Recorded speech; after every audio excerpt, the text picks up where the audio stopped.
Hello hello hello. सभी को सप्रेम नमस्कार, सत श्री अकाल, आदाब एंड हेलो एवरीवन। जय हिंद और जोहार। और आप सभी का स्वागत है एक और वीडियो में। और आज हम चर्चा करेंगे, पढ़ने जा रहे हैं बायोलॉजी के अगले चैप्टर की, दैट इज़ ह्यूमन न्यूट्रिशन। अभी तक हमने शुरुआत करा, पहले हमने परिचय पढ़ा, फिर हमने ह्यूमन डिजीज़ के बारे में पढ़ा। अब इसी श्रृंखला में हमारा जो नेक्स्ट चैप्टर है दैट इज़ ह्यूमन न्यूट्रिशन, यानी मानव पोषण। अब चूंकि ये भी अपने आप में काफ़ी एक वृहद चैप्टर है और व्यापक चैप्टर है, जिससे आपका डिजीज़ के बाद सबसे ज़्यादा सवाल पूछे गए हैं, तो हम लोग उसी सिलसिलेवार तरीके से बढ़ रहे हैं जिस तरीके से, जिस अनुक्रम में हमारे एग्जाम्स में, विभिन्न तरह के एग्जाम्स में अभी तक क्वेश्चंस को टच किया है। तो चलिए बिना किसी अतिरिक्त समय के जाया करते हुए हम आगे बढ़ते हैं। चलिए मित्रों, अब हम मानव पोषण यानी ह्यूमन न्यूट्रिशन को पढ़ते हैं। ठीक है, तो सबसे पहले हमें यह समझना पड़ेगा कि ह्यूमन न्यूट्रिशन है क्या। ह्यूमन न्यूट्रिशन का जो हिंदी का जो मतलब है दैट इज मानव पोषण, दैट इज मानव पोषण।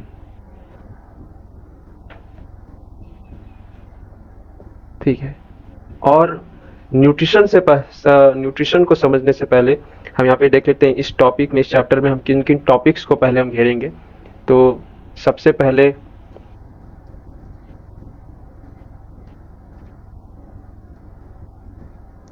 टॉपिक्स की बात करें तो पहला हम टॉपिक पढ़ेंगे न्यूट्रिशन एंड न्यूट्रिएंट्स के बारे में। न्यूट्रिएंट्स एंड न्यूट्रिशन के बारे में।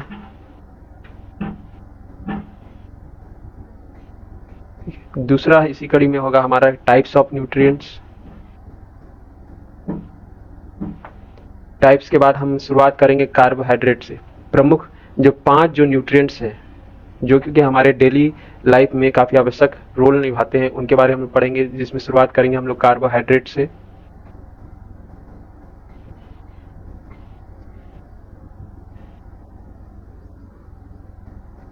उसके बाद proteins,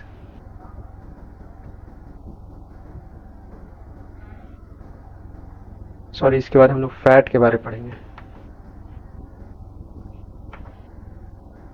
fats, then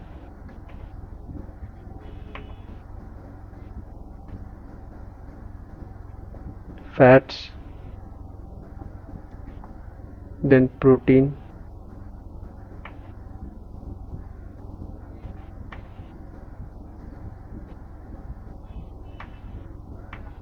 then vitamins, then minerals।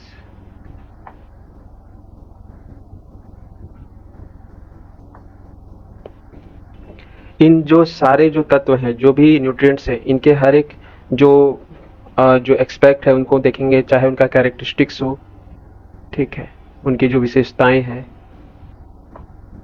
यदि उनके टाइप्स हैं, यदि उन्हें किसी कैटेगरी में बांटा गया है तो उसके बारे भी हम लोग पढ़ेंगे। उनके मेजर सोर्सेज के बारे में पढ़ेंगे, किन किन स्रोतों से ये जो हमें न्यूट्रिएंट्स, पार्टिकुलर न्यूट्रिएंट्स में प्राप्त होते हैं। दूसरा, जो डिजीज है, इनकी अनबैलेंस होने से, इनकी अधिकता या फिर इनकी कमी होने से जो भी रोग हमारे बीमारी में होते हैं, उनके बारे में भी हम लोग पढ़ेंगे। तो ये सब चीज़ें जो हैं, जो कुछ चीज़ें कॉमन रहेंगी, चाहे वो कार्बोहाइड्रेट्स पढ़िएगा, फैट्स पढ़िएगा, प्रोटीन पढ़िएगा, कुछ चीज़ें एक्स्ट्रा टर्म भी जुड़ेंगे, तो वह हम लोग आगे जैसे जैसे हम लोग पढ़ेंगे वो हमें मिलते जाएंगे। तो चलिए सबसे पहले हमें ये समझना है कि आखिर न्यूट्रिएंट्स और न्यूट्रिशन किसको कहते हैं। सबसे पहले हमें न्यूट्रिशन को समझने के लिए हमें न्यूट्रिएंट्स को समझना पड़ेगा। न्यूट्रिएंट्स एंड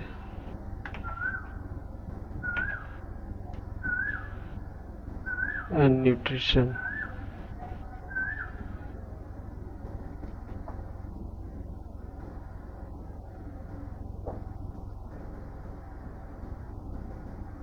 ठीक है,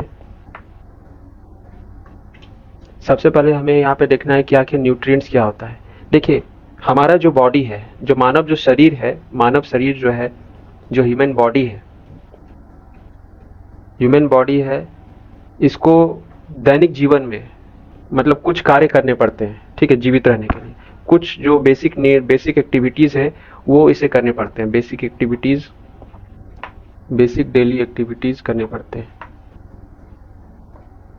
ठीक है। अब इसमें कुछ भी हो सकता है, आपका सोना हो, खाना हो, मतलब कुछ ऐसे एक्टिविटीज हैं जो कि हर एक जीवित प्राणी करता है, ठीक है। तो ये कर क्यों पाता है? क्योंकि ये कहीं ना कहीं इन चीजों को एनर्जी के रूप में किसी तत्व से जब ये हासिल करता है तो दैट इज कॉल्ड न्यूट्रिएंट्स, ठीक है। तो न्यूट्रिएंट्स बेसिकली क्या है? ये फूड एलिमेंट्स है, food elements received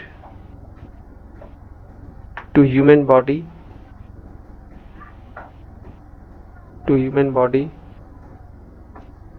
from various foodstuffs, मतलब जितने भी प्रकार के हम लोग भोजन करते हैं तो उसके में जो तत्व जो हमें जो प्राप्त होते हैं हमारी बॉडी को, जिससे कि हम बेसिक डेली एक्टिविटीज कर सकें, उन्हीं हम लोग क्या बोलते हैं? न्यूट्रिएंट्स बोलते हैं। और इसी प्रक्रिया को, ठीक है, इसी प्रक्रिया को यानी फूड एलिमेंट्स को प्राप्त करने की प्रक्रिया को, जिससे कि हमारे बॉडी को एनर्जी मिल सके, इसे हम लोग न्यूट्रिशन बोलते हैं, ठीक है। Nutrition means to acquire food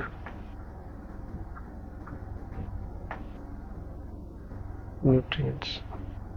तो आपको ये समझ में आ गया कि न्यूट्रिएंट्स क्या है और न्यूट्रिशन क्या है, ठीक है। न्यूट्रिएंट्स मतलब क्या है कि जो भी भोजन हम कर रहे हैं उसे जो भी हमें तत्व जो प्राप्त हो रहे हैं वो न्यूट्रिएंट्स हैं, और न्यूट्रिएंट्स को जो प्राप्त कर रहे हैं बॉडी, जो हमारा जो बॉडी प्राप्त कर रहा है, ठीक है, इसी को प्रक्रिया को हम लोग न्यूट्रिशन बोलते हैं। अब ये समझना है कि न्यूट्रिशन हमारी बॉडी के लिए आवश्यक क्यों होती है। पहली बात तो हमने आपको बताया कि बेसिक डेली एक्टिविटीज के लिए आवश्यकता है, ठीक है। न्यूट्रिशन हमारी बॉडी के लिए क्यों आवश्यक है? तो सबसे पहले ये है कि हमें बेसिक डेली एक्टिविटीज तो हमारा हो ही गया, ठीक है। दैनिक जो भी प्रमुख जो कार्य हैं उन्हें निपटाने के लिए आवश्यक होता है। दूसरा, ये हमारे बॉडी को एनर्जी प्रोवाइड करते हैं, ठीक है, हमारे बॉडी को ये एनर्जी देता है, ठीक है। तीसरा, ये हमारे बॉडी के ग्रोथ में भी आवश्यक होता है, ठीक है। हमारा बॉडी दिन प्रतिदिन बढ़े, शारीरिक इसका विकास हो, मानसिक विकास हो, उसके लिए भी। अब बॉडी ग्रोथ में मतलब दोनों ही आ जाएंगे, आपका फिजिकल और मेंटल दोनों ही, मतलब हर तरीके का आप इसमें ग्रोथ को इसमें समझ सकते हो। दूसरा, हमारे जो बॉडी के जो सेल होते हैं उन्हें जब न्यूट्रिशन मिलता है तो वो एनर्जाइज होते हैं, जिससे कि हम कोई भी कार्य को मतलब संपादित कर पाते हैं। एक फैक्ट यहाँ पर याद रखिएगा कि जो ह्यूमन जो होते हैं, ठीक है, यानी जो मानव जो होते हैं, उनका जो मोड ऑफ न्यूट्रिशन है वो डेट इज हेटेरोट्रॉफिक है, हेटेरोट्रॉफिक। अब हेटेरोट्रॉफिक मोड ऑफ न्यूट्रिशन क्या होता है? हेटेरोट्रॉफिक मोड ऑफ न्यूट्रिशन वैसा न्यूट्रिशन है जिसमें कि हमें न्यूट्रिशन प्राप्त करने के लिए किसी अन्य मतलब लिविंग ऑर्गेनिज्म पर डिपेंड होना पड़ता है, ठीक है। Heterotrophic means to depend on other for nutrition.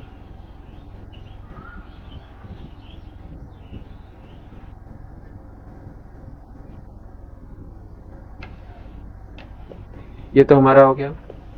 अब चूंकि हमने आपको पहले बताया न्यूट्रिएंट्स के बारे में और न्यूट्रिशन के बारे में, अब न्यूट्रिएंट्स के हम लोग टाइप्स के बारे में जानेंगे कि कितने प्रकार के न्यूट्रिएंट्स के टाइप होते हैं, ठीक है।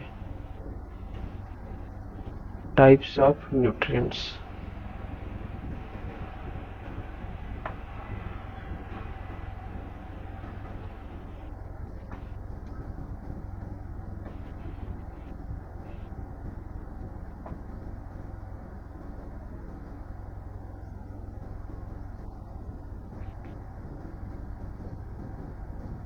न्यूट्रिएंट्स जो होता है इनको हम लोग अलग अलग आधार पर बांट सकते हैं। एक तो इन्हें हम बांटते हैं इनके फंक्शन के आधार पर, ठीक है, इन फंक्शन के आधार पर बोलिए या फिर इनके वर्क के आधार पर बोलिए। दूसरा, इन्हें हम बांटते हैं केमिकल कंपोजिशन के आधार पर, इन्हें इनके रासायनिक जो बनावट होती है उसके आधार पर, केमिकल कंपोजिशन।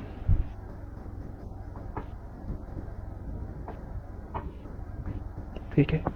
अब टोटल जो न्यूट्रिएंट्स जो हमें पढ़ने हैं वो 5 तरह के होते हैं, और वही जो चीज़ है इन दोनों के अंदर मतलब अंदर अंदर कैटेगराइज में बढ़ जाते हैं। अब पहले हम लोग देखते हैं फंक्शन या वर्क के आधार पर। फंक्शन या वर्क के बेसिस पर। तो इसमें जो होते हैं, इसमें 2 प्रकार के होते हैं। पहला होता है आपका, एक तो पहला होगा आपका इसमें एसेंशियल होगा, एक होगा इसमें एनर्जी प्रोवाइडर, मतलब ऐसे न्यूट्रिएंट्स जो हमारी बॉडी को एनर्जी प्रोवाइड करेंगे। दूसरा इम्यूनिटी, इम्यूनिटी का मतलब क्या हो गया, रोग प्रतिरोधक क्षमता, या फिर हमारा डिफेंस, बॉडी डिफेंस जो होता है, डिफेंसिव मैकेनिज्म। इसको हम लोग और भी दूसरे नाम से जान सकते हैं, एसेंशियल यानी अति आवश्यक न्यूट्रिएंट्स। इम्यूनिटी वाले को हम लोग ट्रेस न्यूट्रिएंट्स से भी जानते हैं। ट्रेस मतलब जो अल्प मात्रा में आवश्यक होती है, अल्प मात्रा। एसेंशियल मतलब अति आवश्यक, या फिर आवश्यक भी आप समझ सकते हैं। ठीक है। अब इसके अंदर कौन कौन आ जाएंगे, इसके अंदर हमारे आ जाएंगे, पहला तो हमारा हो जाएगा सबसे बड़ा जो कार्बोहाइड्रेट्स,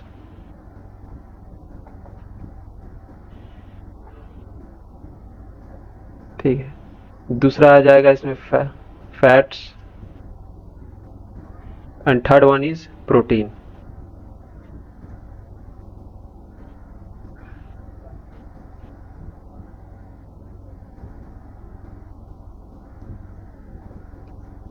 और इम्यूनिटी यानी ट्रेस वाले में आपका आ जाएगा जो बचे हुए आगे विटामिन्स एंड मिनरल्स।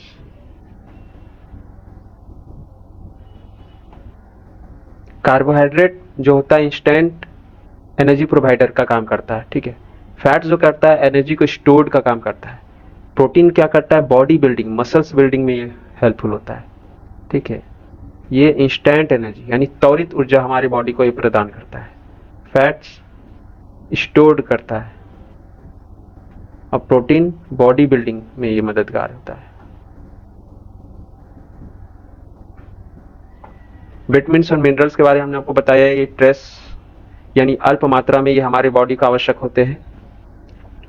उसके अलावा और एक कैटेगरी में इसी के अंदर हम लोग बांटते हैं, that is macro and micro. Macro मतलब हो गया ये जो आपके जो एनर्जी वाले हो गए या एसेंशियल वाले हो गए, इनको हम लोग मैक्रो न्यूट्रिएंट्स के नाम से भी जानते हैं। और ये इम्यूनिटी न्यूट्रिएंट्स वाले को हम लोग माइक्रो के नाम से भी जानते हैं। वेयर मैक्रो मीन्स जो कि लार्ज अमाउंट में हमारे बॉडी को आवश्यक होते हैं, लार्ज अमाउंट में। और माइक्रो मीन्स अल्प मात्रा में, लो अमाउंट में।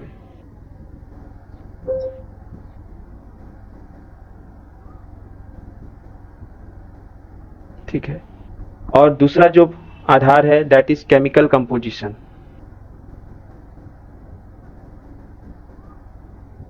केमिकल कंपोजिशन, केमिकल कंपोजिशन की जब हम लोग बात करते हैं तो केमिकल कंपोजिशन में हम लोग कार्बन के आधार पर बांटते हैं, ठीक है। केमिकल कंपोजिशन पर भी हम लोग किसको आधार मानते हैं, on the basis of carbon atoms. तो इसके अंदर भी 2 कैटेगरी होंगे, एक आपका होगा ऑर्गेनिक और दूसरा होगा आपका इनऑर्गेनिक।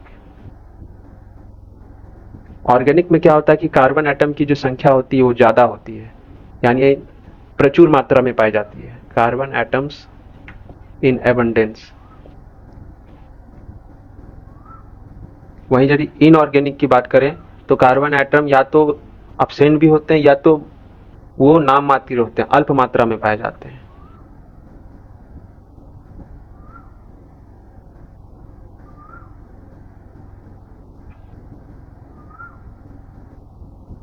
ठीक है। तो ये हमारा आधार हो गया, मैक्रोन्यूट्रिएंट्स किसको बोलते हैं, माइक्रो किसको बोलते हैं, ये अक्सर यहाँ से सवाल बनते हैं। माइक्रो का आप लोग ध्यान में रखिएगा, ठीक है। और ऑर्गेनिक और इनऑर्गेनिक के अंदर भी ये बढ़ जाते हैं, जैसे इसमें तो आपका वही होगा कार्बन एक तो carbohydrate, protein and fats. In the same way इसमें भी जो दोनों में जो बाकी के जो न्यूट्रिएंट्स हैं वो सेकंड कैटेगरी के अंदर आ जाएंगे, that is vitamins and minerals.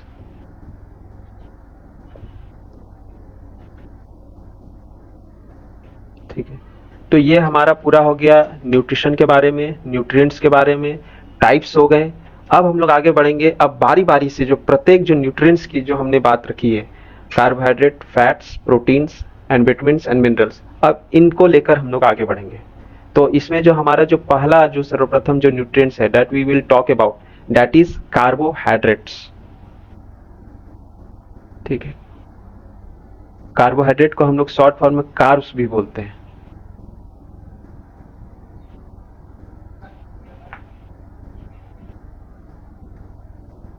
Carbohydrates.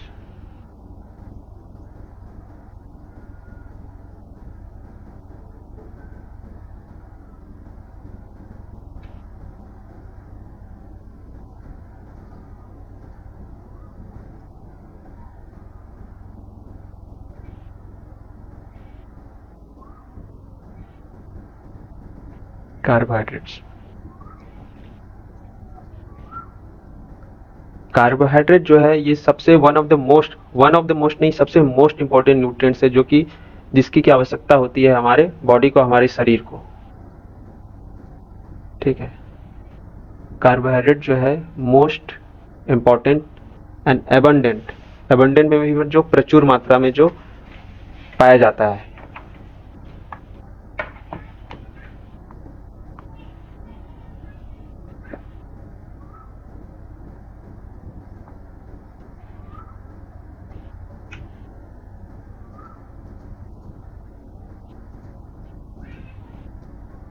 Carbohydrate जो है most abundant and needed nutrients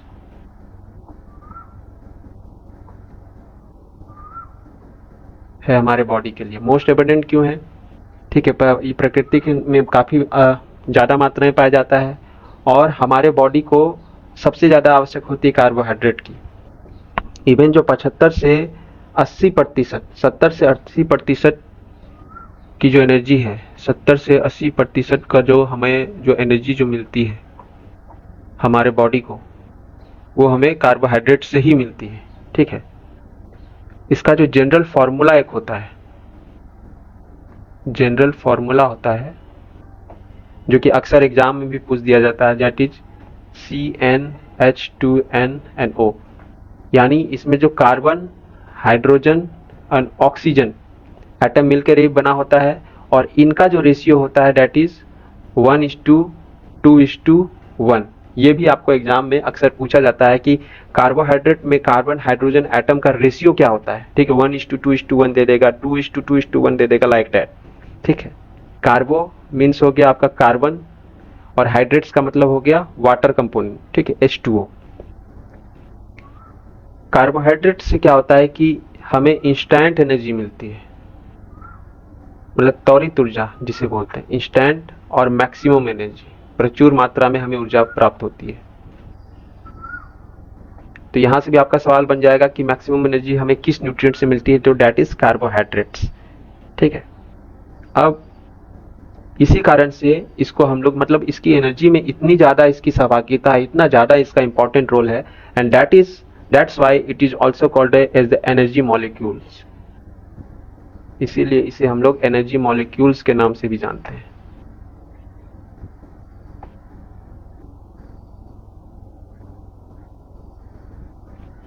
ठीक है, अगला है कि जो कार्बोहाइड्रेट जो होता है, अब हमारे बॉडी में 1 ग्राम यदि हम कार्बोहाइड्रेट को लेते हैं तो हमारे शरीर को 4.3 किलो कैलोरी की ऊर्जा प्राप्त होती है। ठीक है, तो यहां से भी आपका सवाल पूछता है, और डेली नीड पर, मतलब डेली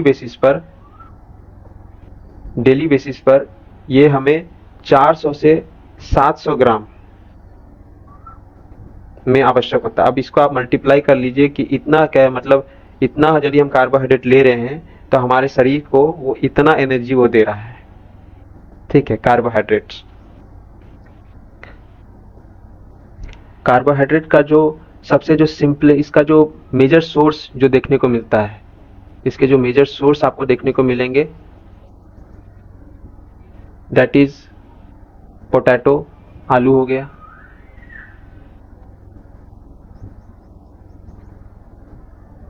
पोटैटोज, राइस हो गया, ठीक है, राइस हो गया, व्हीट हो गया, स्वीट पोटैटो जिसे शकरकंद भी बोलते हैं हम लोग, स्वीट पोटैटो। तो ये सब इसके क्या है, ये सब इसके इंपॉर्टेंट सोर्सेस हैं। ठीक है, और जो सिंपलेस्ट कार्बोहाइड्रेट जो है that is called glucose. Simplest carbohydrate कौन है, दैट इज ग्लूकोज। और ग्लूकोज का अक्सर फॉर्मूला भी पूछ लिया जाता है, जो दैट इज C6H12NO6। और सिंपलेस्ट हो गया, और एक जो पूछता है दैट इज स्मॉलेस्ट कार्बोहाइड्रेट, मतलब कार्बोहाइड्रेट का स्मॉलेस्ट यूनिट क्या है, दैट इज शुगर, या जिसे सैकराइड भी बोलते हैं।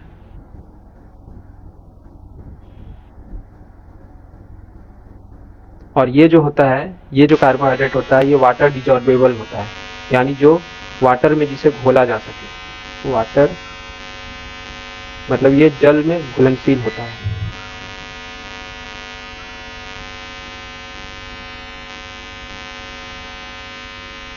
अब जो हमारा जो कार्बोहाइड्रेट्स होते हैं, ठीक है, इनको भी अलग अलग इनके नाम होते हैं, और इनके जो नाम जो होते हैं ये बेसिकली हम लोग कार्बन, हाइड्रोजन और ऑक्सीजन एटम के अनुसार ही डिसाइड करते हैं। ठीक है, जैसे कि इसका जो फार्मूला है आप इस पे सेट करते जाइए। जैसे कि यहाँ पे जो इसका जो फार्मूला है that is CnH2nNO।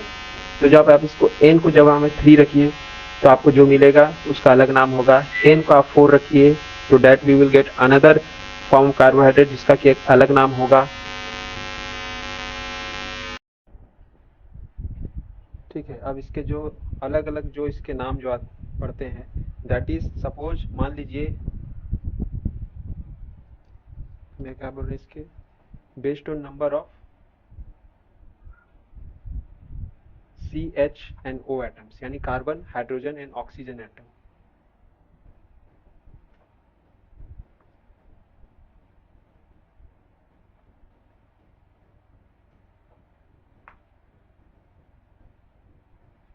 n equal to मान लीजिए आपने 3 रखा, n इक्वल टू जब आप 3 रखेंगे, और इसका जनरल फार्मूला हमने आपको बताया दैट इज CnH2nNO।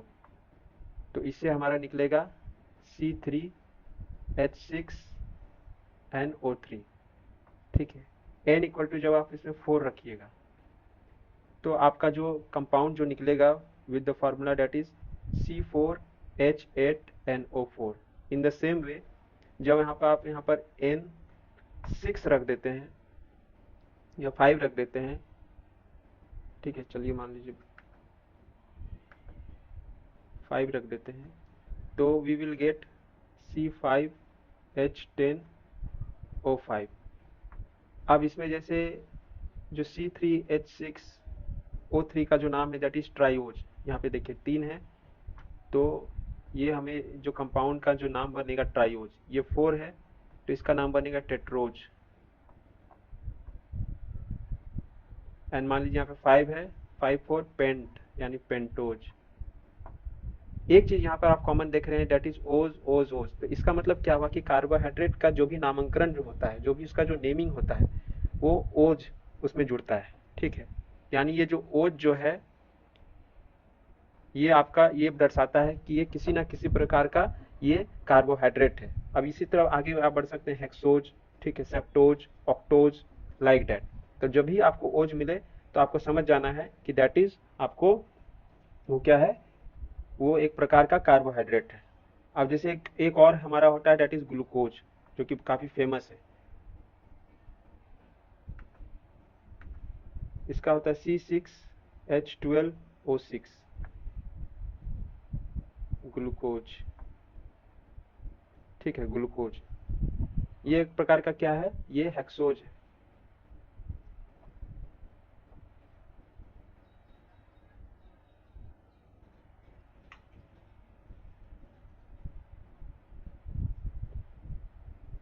तो ये तो हमारा हो गया विभिन्न प्रकार के नामांकन के बारे में। तो आपसे यहाँ पे ये पूछ सकता है एग्जाम में कि कार्बोहाइड्रेट, मतलब इसमें से फलाना कौन सा कार्बोहाइड्रेट है, तो जब भी आपको उसमें ओस दिखे तो आप उसके साथ आप जा सकते हो। ठीक है। अब है कि टाइप्स ऑफ, मतलब टाइप्स ऑफ कार्बोहाइड्रेट, कार्बोहाइड्रेट का जो बंटवारा कैसे होता है। ठीक है, टाइप्स ऑफ कार्बोहाइड्रेट यानी कार्बोहाइड्रेट के प्रकार।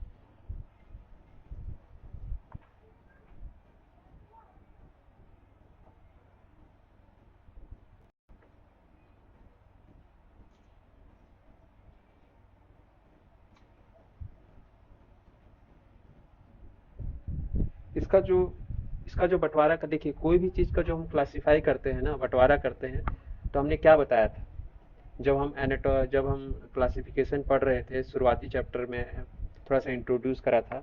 तो क्लासिफाई, जो वर्गीकरण जब भी होता है तो किसी ना किसी के आधार पर होता है। ठीक है, यानी एक, मतलब एक आधार वाले एक ग्रुप में आइए, एक आधार वाले एक ग्रुप में आइए। इन द सेम वे जब हम लोग कार्बोहाइड्रेट का वर्गीकरण करते हैं या इसका जब हम प्रकार के बारे में पढ़ते हैं, तो इसको हम लोग that is based on the number of sugar atom. इसका जो बेस जो होता है, based on number of sugar atom.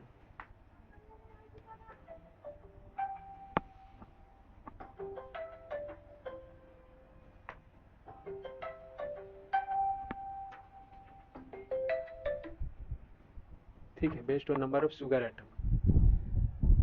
अब यहाँ पर हम लोग देखते हैं इस आधार पर हमें तीन कैटेगरीज मिलते हैं, 3 से 4 कैटेगरी। कहीं कहीं आपको 4 बताए जाएंगे, कहीं कहीं 3 बताए जाएंगे। तो हम लोग 4 को ही हम लोग एक बार रफली देख लेते हैं।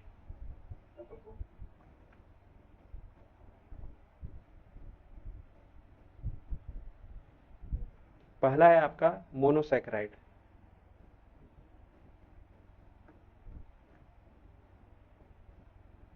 अब देखिए, इसको नाम को तोड़िए। मोनो, मोनो मीन्स हो गया वन, और सैकेराइड जो स्टैंड होता है वो शुगर एटम के लिए प्रयोग किया जाता है। ठीक है, शुगर एटम के लिए।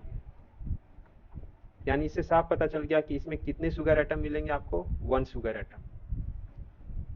दूसरा है आपका डाइसैकेराइड। डाइसैकेराइड, डाई मतलब हो गया आपका 2, और सैकेराइड मतलब तो शुगर एटम आपको पता ही है।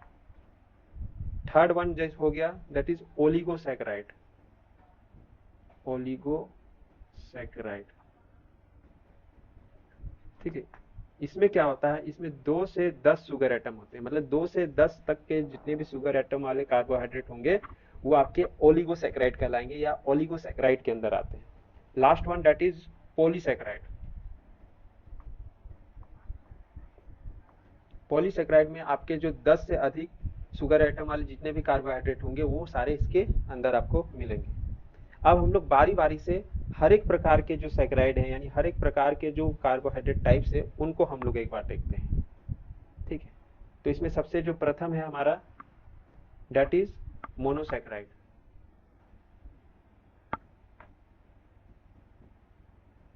मोनोसैकेराइड।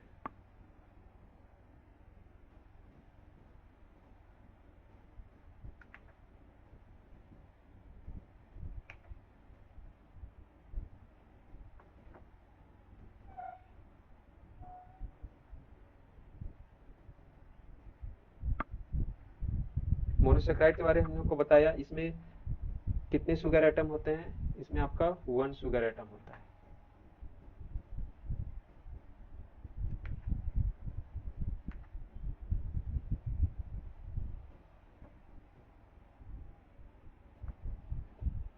और जितने भी कार्बोहाइड्रेट हैं उसमें से ये सबसे सिंपलेस्ट जो कार्बोहाइड्रेट टाइप है, simplest carbohydrate type.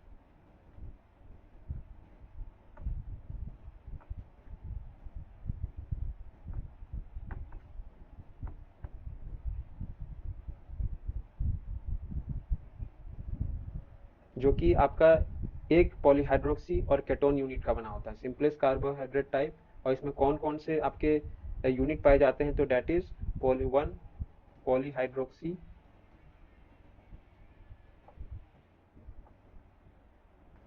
And one ketonic unit.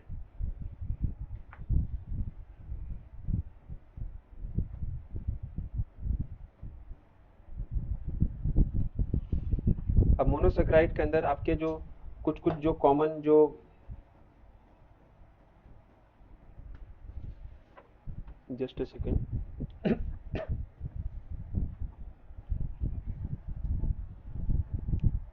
जो कुछ कुछ जो कॉमन जो आपको इसमें सवाल कैसे बनेंगे कि फलाना फलाना कार्बोहाइड्रेट ही क्या है, which one of these is monosaccharide, तो उसमें आपको नाम देखना पड़ेगा। तो जनरली जो जो तीन जो मेन आपके जो मोनोसेक्राइड हैं, वन इज आपका ग्लूकोज,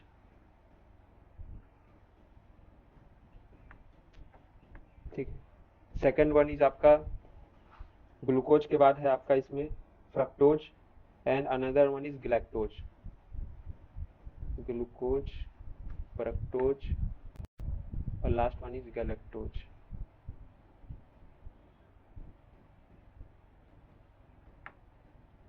ठीक है।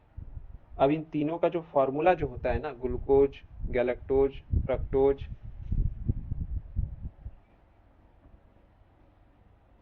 तो फॉर्मूला इन लोग का सेम ही होता है, इस बात को भी आपको ध्यान में रखना है। C6H12NO6। थोड़ा सा हम लोग ग्लूकोज के बारे में देखते हैं। ग्लूकोज क्या है, एक प्रकार का ये ओज यानी ये हेक्सोज शुगर है, ये हमने आपको बताया, यानी इसमें 6 कार्बन एटम आपको इसमें मिलते हैं। और यदि ग्लूकोज जो है मोस्ट एबंडेंट मोनोसेक्राइड है, मतलब मोनोसेक्राइड में भी यदि देखा जाए तो जो सबसे प्रचुर मात्रा में जो पाया जाता है तो यही ग्लूकोज है।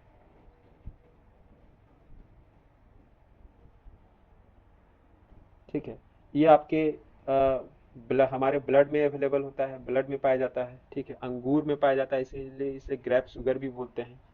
इसके अलावा इसे ग्रेप शुगर,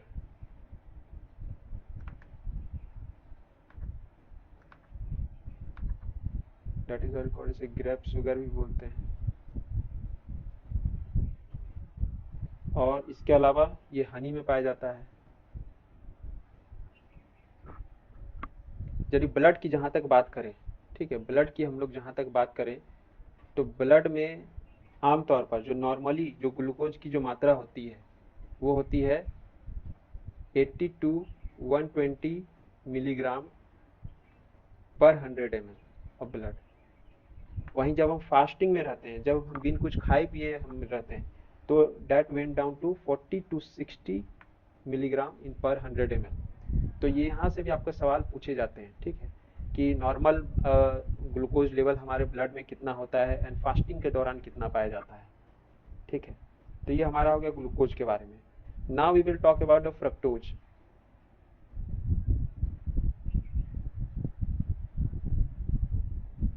फ्रक्टोज, फ्रक्टोज जो है ये बेसिकली ये केटोन ग्रुप इसमें होता है।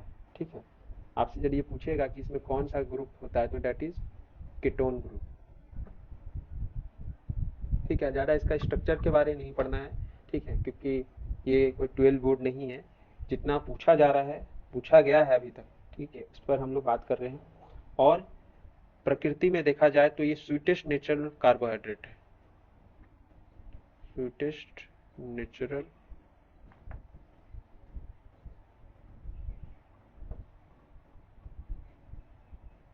देखिए, मोस्ट एबंडेंट यदि आपको मोनोसेक्राइड बोलेगा तो that is glucose. Even most abundant आपको कार्बोहाइड्रेट भी बोलेगा, ठीक है, तो आपका ग्लूकोज ही होगा।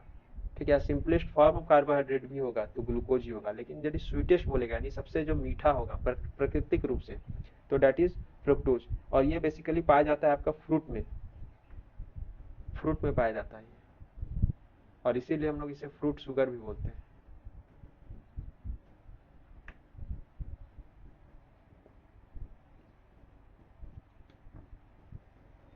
अगला जो है हमारा that is third important monosaccharide, that is galactose. Galactose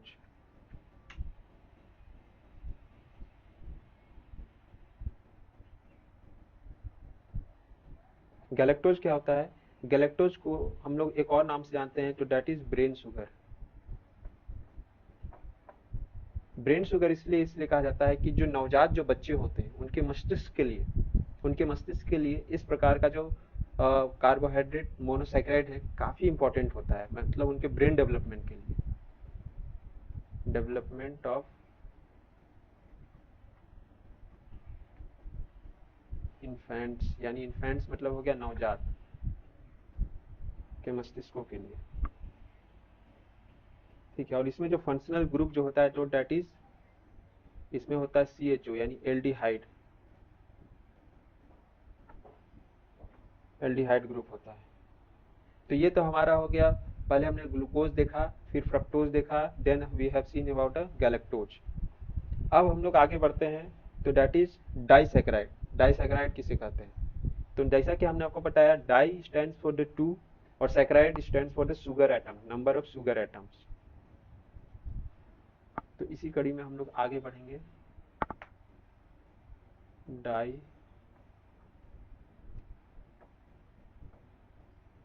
saccharide,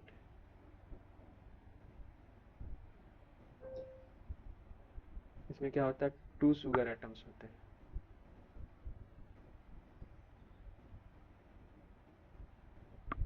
ठीक है, डाइसैकेराइड।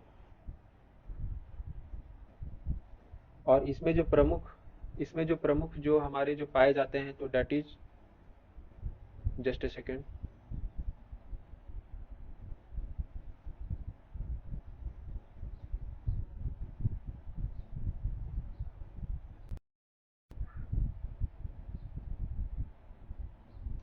इसमें जो प्रमुख जो पाए जाते हैं that is maltose, sucrose and lactose.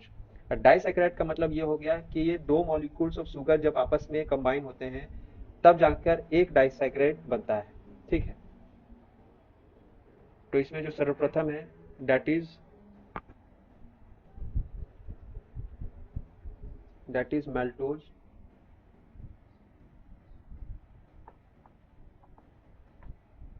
Sucrose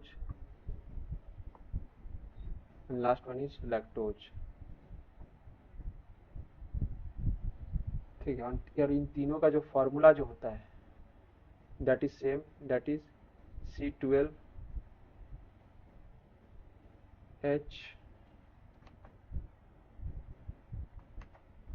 C12H22O11। ठीक है, अब बारी बारी से हर एक टाइप के डाइसैकेराइड किन किन मोनोसैकेराइड्स के कंबाइन होने के बाद बनते हैं, तो ये भी जानना है। टू शुगर एटम जो होते हैं, और ये जो दोनों ही शुगर एटम जो होते हैं, ये क्या होते हैं? एक मोनोसैकेराइड होता है और दूसरा भी मोनोसैकेराइड होता है। ठीक है, मोनोसैकेराइड यानी जो अभी जो जस्ट हमने पहले पढ़ा, ग्लूकोज, फ्रक्टोज और गैलेक्टोज, यानी इन तीनों के आपस में ही कॉम्बिनेशन से बाकी के जो तीन जो है that is next, that is maltose, sucrose और लैक्टोज का मतलब निर्माण होता है। टू शुगर एटम बोलिए या टू मोनोसैकेराइड यूनिट्स बोलिए, दोनों का मतलब एक ही हो गया। इसका जो फार्मूला है that is different from that one of the आपका मोनोसैकेराइड। ठीक है, अब यहाँ पे हम लोग देखते हैं कि सर्वप्रथम माल्टोज कैसे बनता है। माल्टोज माल्टोज बनता है जब आपस में दो ग्लूकोज मिलते हैं, ग्लूकोज प्लस ग्लूकोज। ग्लूकोज का फॉर्मूला हमने आपको बताया दैट इज C6H12O6। ठीक है, इससे क्या बनता है? इससे हमारा बनता है माल्टोज। ठीक है, माल्टोज जो होते हैं इनका एक अलग, इनको हम लोग राइस शुगर भी बोलते हैं। ठीक है, या फिर माल्ट शुगर भी बोलते हैं, या आपका एनर्जी, जितने भी एनर्जी ड्रिंक होते हैं या फिर अल्कोहल ड्रिंक होते हैं उसमें ये पाए जाते हैं, या विभिन्न प्रकार के ये ग्रेन यानी अनाज में पाए जाते हैं।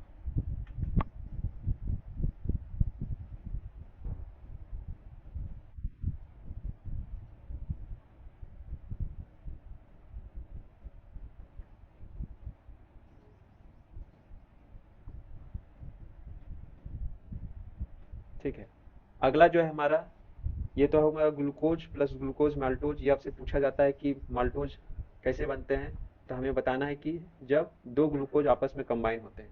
Next one is that is sucrose. Sucrose कैसे बनता है? जब ग्लूकोज प्लस फ्रक्टोज आपस में मिलते हैं तब जब निर्माण होता है तो दैट इज सुक्रोज। ठीक है। सुक्रोज का दूसरा नाम जो है हाउस होल्ड यानी घरेलू, या फिर टेबल शुगर, ठीक है, जो कि घरेलू जो हम चीनी जो इस्तेमाल होते हैं उसमें पाया जाता है, या फिर जैगरी, जैगरी शुगर में भी इसका मतलब इसको पाया जाता है।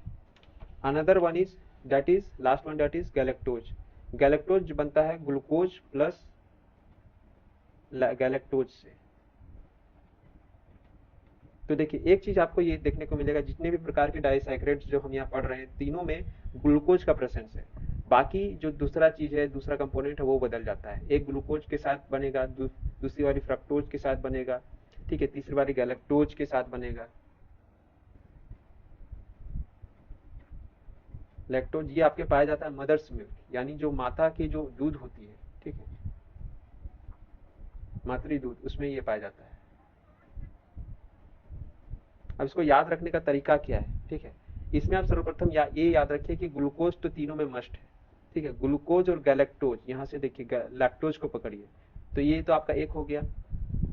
ठीक है, दूसरा इसको ग्लूकोज माल्टोज बनता है, तो सक्रोज आपको ऑटोमेटिक याद हो जाएगा। ठीक है, इस तरीके से आप अपना भी तरीका इस तरीके से डेवलप कर सकते हैं। ठीक है, तो मैंने इस तरीके से याद रखा है कि ग्लूकोज प्लस गैलेक्टोज को मैंने याद रखा है।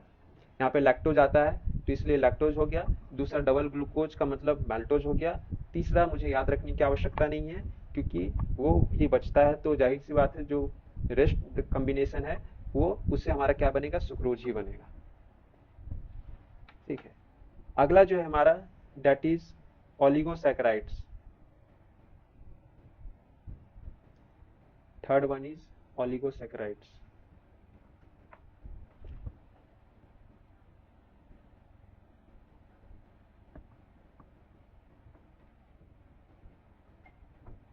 ओलिगोसैकेराइड्स का मतलब क्या हो गया?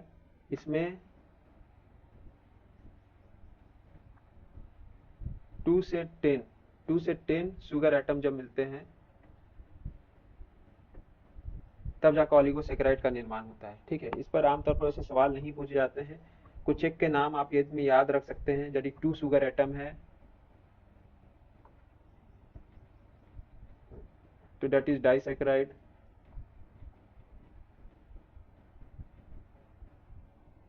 3 शुगर एटम है ट्राइसैकेराइड, एंड 4 शुगर एटम है तो दैट इज टेट्रासैकेराइड। इस तरीके से आप इसमें याद रख सकते हैं। पेंटासैकेराइड हो गया, ठीक है, हेक्सासैकेराइड हो गया, इसी तरीके से नाम आगे बढ़ते जाएंगे।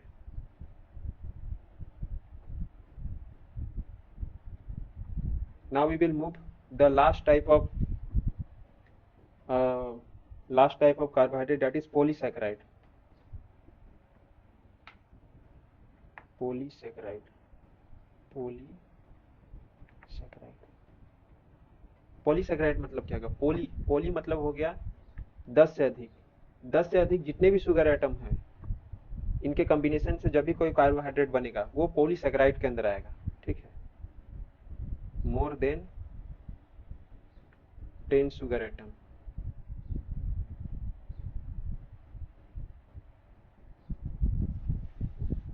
तो आपका पॉलीसैकेराइड के अंदर आएगा।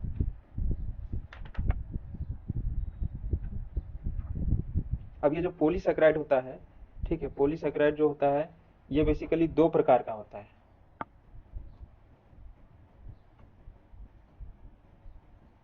पॉलीसैकेराइड जो होते हैं ये बेसिकली 2 प्रकार के होते हैं। पहला तो है स्ट्रक्चरल,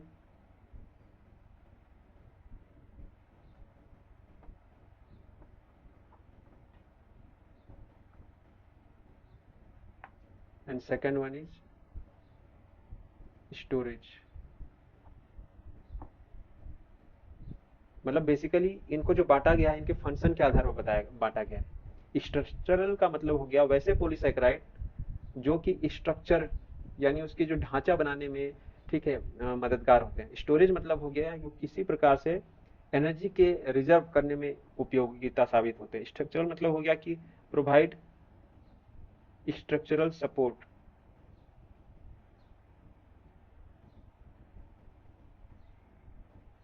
और स्टोरेज का मतलब हो गया provide reserve source of energy.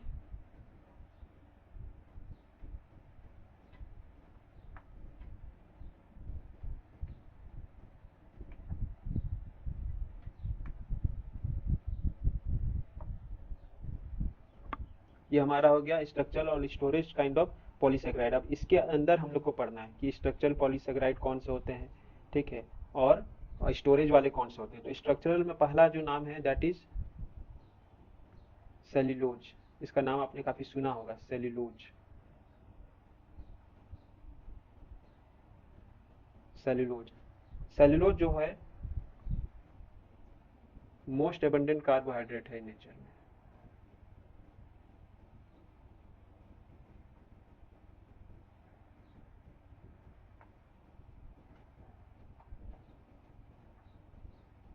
मतलब प्रकृति में देखा जाए तो सबसे ज्यादा जो कार्बोहाइड्रेट जो अवेलेबल है तो दैट इज सेल्यूलोज। ये आपका जो प्लांट का जो सेल वाल होता है उसमें पाया जाता है, ठीक है। तो सेल वाल मतलब क्या हो गया, एक हिसाब से देखा जाए तो उसको वो स्ट्रक्चरल सपोर्ट प्रदान कर रहा है। तो that's why it's fall under the category of structural polysaccharide, ठीक है। ये पॉलीमर ऑफ ग्लूकोज भी होता है, यानी बहुलक। पॉलीमर ऑफ ग्लूकोज में भी पाया जाता है, जैसे कि बीटा ग्लूकोज हो गया, ठीक है। प्लस ये प्लांट सेल वाल में पाया जाता है, तो जाहिर सी बात है प्लांट कार्बोहाइड्रेट भी इसको बोलते हैं हम लोग, प्लांट कार्बोहाइड्रेट। यानी देखा जाए तो सेलुलोज जो है ये बेसिकली प्लांट से ही ये रिलेटेड होता है, ठीक है। इसका जो आमतौर पर जो यूज जो देखने को मिलेगा, पेपर इंडस्ट्री में देखने को मिलेगा, ठीक है, फार्मा में देखने को मिलेगा, या आर्टिफिशियल फाइबर जो बनाया जाता है उसमें देखने को मिलेगा। क्लॉथ मेकिंग में खासकर रेयन जो टाइप ऑफ क्लॉथ्स होते हैं उसमें बनाने को देखने को मिलता है, ठीक है। ये तो हमारा हो गया cellulose. The next one structural polysaccharide is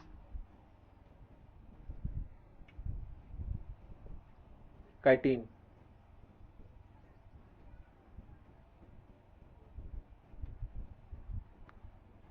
chitin जो पाया जाता है, जिस तरह से सेल्यूलोज पाया जाता है प्लांट के सेल वाल में, काइटिन पाया जाता है फंगाई के सेल वाल में, ठीक है। या फिर ये अपर लेयर ऑफ इंसेक्ट्स, यानी जो कीड़े मकोड़े होते हैं उनका जो अपर लेयर होता है उसमें भी पाया जाता है, ठीक है। तो एक सेल्यूलोज आपका प्लांट से रिलेटेड है और काइटिन जो है ये ऑर्गेनिज्म से रिलेटेड है, ठीक है, small organism, very small organism से। द नेक्स्ट वन इज, तो दो इसके अंदर हैं और दो जो है फॉल करते हैं दैट इज स्टोरेज वाले के अंदर।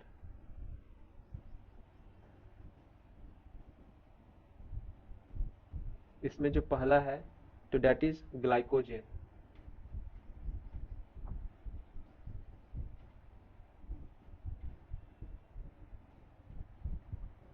ग्लाइकोजन क्या होता है, ये एनिमल में एनिमल में कार्ब्स को स्टोर करता है,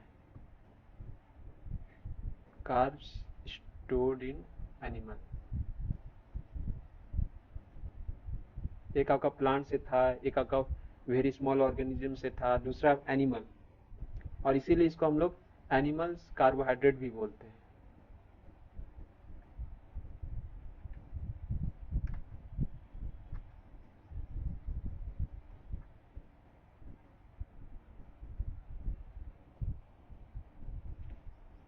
और यदि चूंकि एनिमल है तो जाहिर सी बात है ये कहाँ स्टोर होता है, दैट इज इन और लीवर, लीवर में स्टोर होता है। और इसकी जो करेक्टिव इसकी जो प्रॉपर्टी होती है तो दैट इज इंसॉल्युबल होता है ये, यानी ये वाटर में घुलता नहीं है। जिस तरह से ग्लूकोज आपका घुल जाता है पानी में, लेकिन ये ग्लाइकोजन जो है कार्बोहाइड्रेट ये घुलता नहीं है। प्लस ये टेस्टलेस भी होता है, इसका कोई टेस्ट नहीं होता है, ठीक है। जैसे फ्रक्टोज सक्रोज आपका मीठापन था उस तरह का इसमें नहीं होता है ग्लाइकोजन में।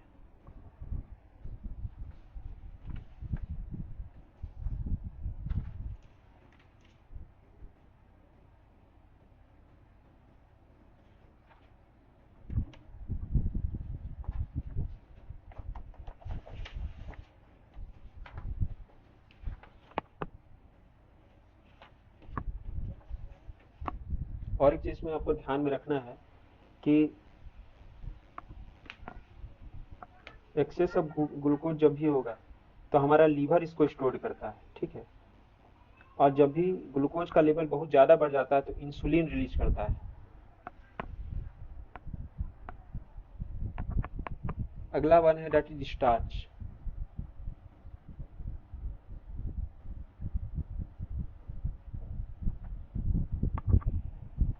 स्टार्च जो होता है ये basically carbohydrates, carbs stored in plants, ठीक है। आमतौर पर हमें भी जो बॉडी को जो स्टार्च जो मिलती है, जो कि हमारे डाइजेशन के लिए काफ़ी अच्छी होती है, वो हमें जो हरी पत्तेदार सब्जियां होती है, खासकर हरी सब्जियों में ही मिलती है। Carbs stored in plants.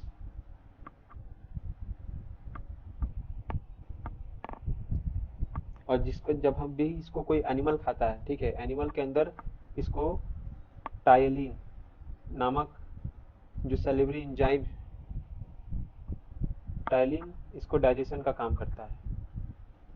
Ptyalin digest, और ये कहाँ पाया जाता है? हमारे सैलिवा में पाया जाता है।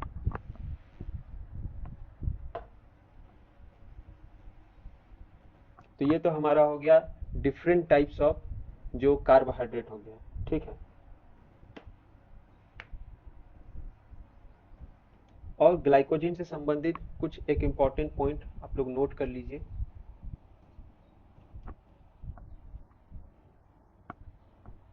ठीक है, जब भी हमारे बॉडी में ग्लूकोज की अधिकता हो जाती है, यानी एक्सेस हो जाता है, ठीक है, तब क्या करता है कि लीवर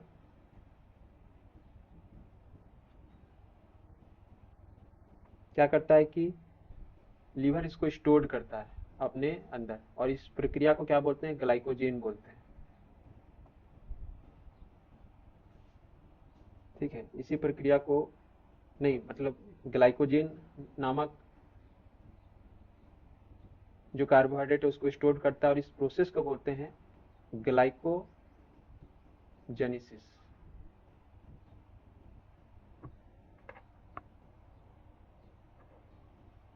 ठीक है। और जब भी हमारे शरीर में ग्लूकोज बहुत ज़्यादा बढ़ जाता है तो हमारे शरीर से इंसुलिन का रिलीज होता है, और जो कि इसकी मात्रा को, ग्लूकोज के लेवल को रिलीज करता है, मतलब उसको बैलेंस आउट करता है। और इंसुलिन जो रिलीज होता है ये हमारे पैनक्रियाज के बीटा सेल से होता है, पैनक्रियाज के बीटा सेल से होता है, ठीक है। एक तो हो गया ग्लाइकोजेनेसिस। अब दूसरा होता है ग्लाइकोजेनेलिसिस, ठीक है। एक इसमें क्या होता है, पहला में था क्या कि ग्लूकोज ग्लाइकोजेन में कन्वर्ट हो रहा था, ठीक है। अब क्या होगा कि ग्लाइकोजेन जो होगा, ग्लाइकोजेन ग्लूकोज में कन्वर्ट होगा, ठीक है। और इस प्रक्रिया को हम लोग बोलते हैं ग्लाइकोजेनेलिसिस,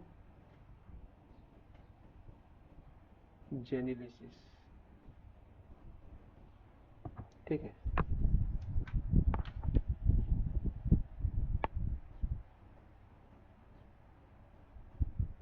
और एक इम्पॉर्टेंट पॉइंट यहाँ पर आप लोग याद रख लीजिए, जो मोनोसैकेराइड जो होते हैं, मोनोसैकेराइड, ये हो गया disaccharide, and third one is polysaccharide, ठीक है। तो मोनो मोनो ही मिलकर क्या बनता है? डाई बनाते हैं, डाइसैकेराइड बनते हैं, और डाइसैकेराइड्स मिलकर के आपका पॉलीसैकेराइड बनते हैं। तो इस प्रक्रिया को हम लोग बोलते हैं एनाबोलिज्म। ये आपसे पूछ सकता है एनाबोलिज्म किसे कहते हैं? तो anabolism mean the formation of the poly polysaccharide from disaccharide and disaccharide from monosaccharide. और जब इसका रिवर्स होता है, इसका जो वाइस वर्सा होता है, ये पॉलीसैकेराइड से मान लीजिए आपका डाइसैकेराइड बनाना है, या फिर डाइसैकेराइड से आपका मोनोसैकेराइड बनाना है, तो मतलब टूटता है, ठीक है। जब ये मोनोसैकेराइड से डाई बनता है या डाई से पॉली बनता है तब उसमें मॉलिक्यूल आपस में जुड़ रहे होते हैं, लेकिन जब पॉली से डाई बनता है या डाई से मोनो बनता है तब उसमें मॉलिक्यूल टूट रहे होते हैं। इसका हम लोग बोलते हैं कैटाबोलिज्म, कैटाबोलिज्म। इसमें ब्रेकडाउन होता है, ब्रेकडाउन ऑफ मॉलिक्यूल्स।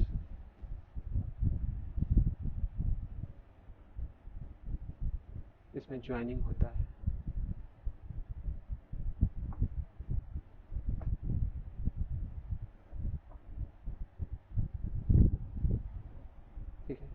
ये हो गया। और एक टर्म को याद रखना है, दैट इज हाइड्रोलाइसिस।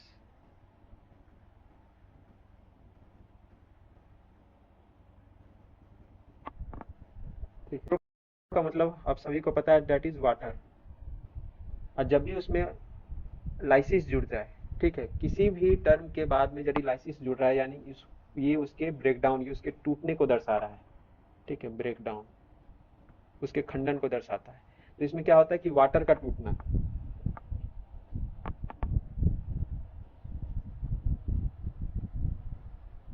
ठीक है, तो ये बेसिकली जब भी कार्बोहाइड्रेट टूटते हैं in the presence of water molecule, तो ये इसी प्रक्रिया को हम लोग बोलते हैं हाइड्रोलाइसिस। और ये बेसिकली आपके डाइसैकेराइड और पॉलीसैकेराइड में ही प्रेजेंट होते हैं। क्यों होते हैं, आपको खुद कॉमन सेंस लगाइए। डाइसैकेराइड मतलब क्या हो गया, उसमें टूटने के लिए कुछ चीजें हैं। डाई मतलब वो दो मॉलिक्यूल से बना हुआ है। ठीक है, प्रेजेंट होते हैं किसमें, डाइसैकेराइड और पॉलीसैकेराइड में। क्यों, क्योंकि जाहिर सी बात है ये कॉम्बिनेशन ऑफ मॉलिक्यूल से बना हुआ है। तो जब ये जोड़ से बना हुआ है, तो जोड़ से बना हुआ है तो इसका मतलब टूट भी सकता है। और ये एब्सेंट किस में होते हैं, मोनोसैकेराइड है। मोनोसैकेराइड क्योंकि वो सिंगल है, वो मतलब सिंगल शुगर एटम से बना होता है, यानी उसमें तोड़ने की गुंजाइश नहीं होती है, इसीलिए इसमें ये क्या होता है, ये एब्सेंट होता है। सो this is all about till the carbohydrate. Next class में हम लोग मूव ऑन करेंगे। नेक्स्ट क्लास में हम लोग मूव ऑन इसका, अच्छा एक मिनट, इसका जो एग्जांपल जो आप ले सकते हैं, डाई का हो गया आपका, जैसे लैक्टोज को यदि हम तोड़ेंगे, ठीक है, तो लैक्टोज को तोड़ेंगे किस में, ग्लूकोज, और हमने बताया था गैलेक्टोज। ठीक है, उसके अलावा उसके अंदर और भी थे, सुक्रोज एंड माल्टोज। ठीक है, दूसरा है पोली वाला हो गया। यदि हम पोली की बात करेंगे तो पोली में क्या होगा कि जब इसमें ग्लाइकोजेन टूटेगा, उसका हाइड्रोलाइसिस होगा, तो वो ग्लूकोज बनाएगा। So this is all about the nutrients, nutrition और कार्बोहाइड्रेट। नेक्स्ट क्लास में हम लोग फैट की शुरुआत करेंगे। ठीक है, till then I am signing off. तब तक आप सब स्वस्थ, मस्त और सकारात्मक कार्यों में व्यस्त रहें और एक ऐसे समाज का निर्माण करते रहें जिसमें आसपास के बच्चे, बुजुर्ग और महिलाएं सहज एवं सुरक्षित महसूस करते रहें। जय हिंद, वंदे मातरम।